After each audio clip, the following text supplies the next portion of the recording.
And as we are also joined here by Quickshot to break that one down. This is the first time since the inauguration of the LCS that a reigning champion does not make it into the playoffs. The subsequent season, that's not an easy one, but in Elements it has really been a tale of the entire split for them. It really has. Deficio said it best right at the end of that matchup. Yes, this was the game that absolutely cost Elements their chances, but it has been a disappointing split for the entirety of the year. Constantly dropping games. They had all of those roster shuffles, Nif going to coach, Wicked out, Kevin in, Kevin out, Wicked back. None of the players or team play ever settled into a routine. There is still hope. You know, if the team does manage to make it into the summer split, they can win that still, get their ticket to the World Championships, but it is a much more difficult road. That indecisiveness and up and downs in me was also reflected in the picks and bans in this one as well. Not a really clear plan. A couple of strange things come out, or strange. The Cho'Gath for the second time, this time top. Yesterday we saw it mid. How come all of a sudden here in Europe we've seen him twice in a row? I have no idea. You know, yesterday we saw Unicorns run it. Today, Fnatic throw in the top lane. Lissandra was available. And I just think to myself, what does Cho'Gath give you that Lissandra does not? Why would you run that champion? You know, super high cooldowns. Yes, there's true damage. Yes, there's HP.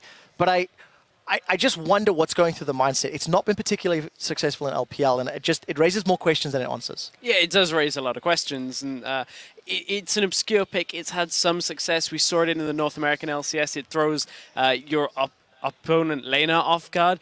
In this case, I kind of feel like when we look at yesterday's games, when we look at today's games, both teams are already locked into their playoff spots. Yeah.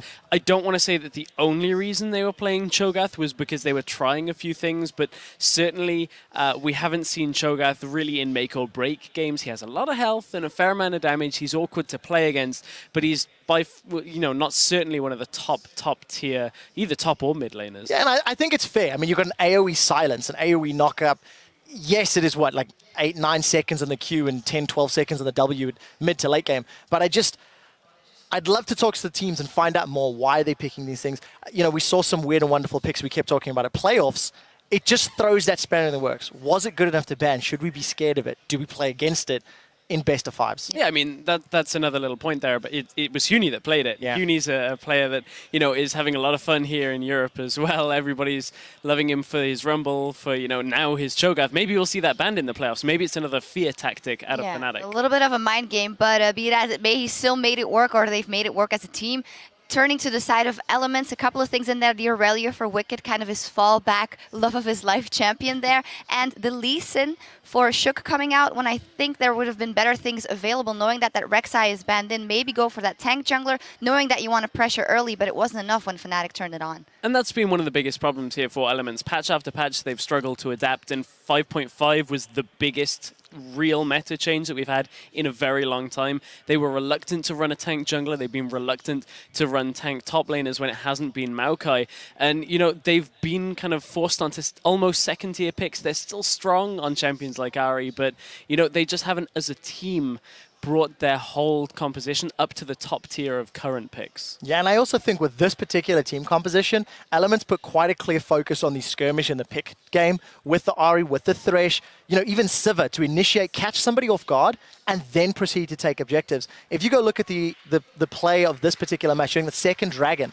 where Crepo was unable to catch Febiven, I feel that was a big turning point, because had Febiven been taken out, Elements could have got that Dragon despite it being a risky call, and they could have regained some map presence. But unfortunately, their pick-heavy style, when not finding picks, just got pulled apart by Fnatic and the more versatile team composition. Yeah, and Febiven in special also went on a complete tear on his LeBlanc in this one. Yeah. So taking a step back here for Elements, they come into this day, they see Giants beating the Wolves in that very first game of the day. The spirits run high, you got to keep your eye on this match, and then you get beaten quite hard by Fnatic, and now you got to wait and possibly play a tiebreaker versus Roccat to get that 7th place spot. How will that work in their mindset, knowing that they completely have to reset? Yeah, I think the question for the team is where do their objectives lie? Where are they visualizing? Because Crepo has said many, many times, his tweets recently last week saying how, you know, he wants to be on a team that is going to Worlds. He wants to be on a Worlds contender. As long as the team is all on that same page, they play their hearts out to lock in that 7th position. Guarantee they buy a month and a half to practice, to train, to adapt, which is something, as Stress highlighted, they've not done. If they are not on that same page and they don't win a tiebreaker, or they go to a promotion tournament and have to requalify, that's when you're going to see even more cracks showing through. At the same time, neither team really is going to breathe a deep sigh of relief after a 7th place game, because neither Rocket nor Elements coming into this would have ever thought that they were in 7th, and they won't be happy. It'll be a teeny little consolation prize to stay in, but both are going to be unhappy. Yeah, they'll both not be what they've expected. No, it's not. And it's actually interesting. You mentioned the beautiful line. First team to win a split to not requalify for the subsequent split. Copenhagen Wolves, this will be the first time they're not in the promotion tournament. Great Thanks to Element's loss, Copenhagen Wolves have had to requalify for every LCS split.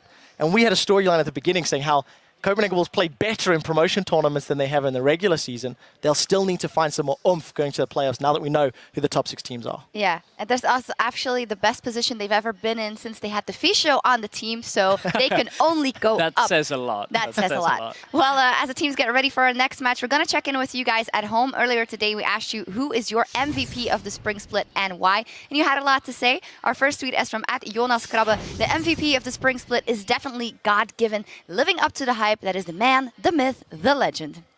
Yeah, I mean, he started the season out a lot better than he's kind of ended it. He's still as good as he has been, but, you know, IEM was a bit of a road bump for him. People started to figure out exactly how he plays, what he plays, not a lot. And, you know, they started putting him onto different champions. I mean, it's fair. SK really struggled at IEM when they had 3 champions banned and picked away from them, but he has been constantly putting in good games. That's the key thing, is when he has been on those champions, he's been completely fighting the battles for SK. Yeah, he's actually been picking some other champions, even when his beloved Graze was on the table to show us all what he's worth. Our second tweet is from @SaberWolf. It's got to be Kasing. He came in and completely turned around what looked like a relegation-bound team, and that deserves credit. The magic seems to have run out. It does, just a little bit. A little bit. I was actually all aboard the H2K hype train for the longest time. I may be departing that train. They've still got another game to see if I'm on board, but yeah, H2K slowly falling apart. Kasing's still a strong player, had great games. It's a little unfair to just say yesterday's performance is judging him. And just as an aside, I think that's an Saber Wolf. We hear from him. Oh, sorry. No, it's not your fault. It's not. I'm just saying to our script. Good eye. But I think it's actually a little bit unfair on H2K as a team. We've always talked about the sum of their parts, and a big part of that has been Prolly. Nothing to take away from Kasing. He's a good friend of mine, but I think Prolly has had so much to do with that team's turnaround. So I think it's kind of a dual MVP coming out of H2K. Definitely. We'll see what they can do here in their further matchup. Our last tweet is from @CreeperMK. My spring MVP is Yellow Star for the way he built the new Fnatic and kept it in 2nd place, and also his play style the best, echoing what Daylor said here on the desk. Bora, turning up season after season, will he make it to the World Championships again? I think they will. I'm quite confident in that. They've got even more time to grow as a team. Yellow Star did with Fnatic what Froggen was unable to do with Alliance and Elements. This is a guy who built a successful team in one split, and I'm very excited to see how he continues to grow with the squad. And the key difference there is nobody thought he could do it. At the beginning of the season, everyone was like, man, Fnatic's a sinking ship. They're going down. It's all aboard the Elements hype train. Definitely. And, you know, it never pulled out of the station. Fnatic have been on fire. You could also argue the fact they had no pressure may have allowed them to play that way. They didn't look it up before the season either. They just laid low, they practiced, and they exploded onto the split here. Well, we appreciate you guys adding to the conversation, so be sure to stay in touch the entire show by tweeting @LOL Esports and using that hashtag LCS. For now, we need to take a break, but we'll be back in just a few minutes with a clash between Gambit and SK Gaming, so stay with us. No, it is bad. Is your mic very far away, Mike? Because everybody else. My microphone is fine, but I can put it in my mouth if you want, just for you. Yeah, that's better. Do you like this in my mouth? Yes. Okay. Oh, Hook's not going to connect. Crepo's going down. In comes Wicked. He gets a stun off action on the Steelback. Dragon's still alive here. Steelback's going to pick up Wicked. He's here. I'm going to push him. Okay, really good. I'm so good, Patrick. I'm so good. I predicted that he was in there. Yeah, I knew. Teleport flank. There's a Rupture 3-man, actually, and he's just taking a big bite out of Reckless. Fnatic, they just decide that they want to end it here and now. Fnatic have denied Elements a playoff spot in the Spring Split.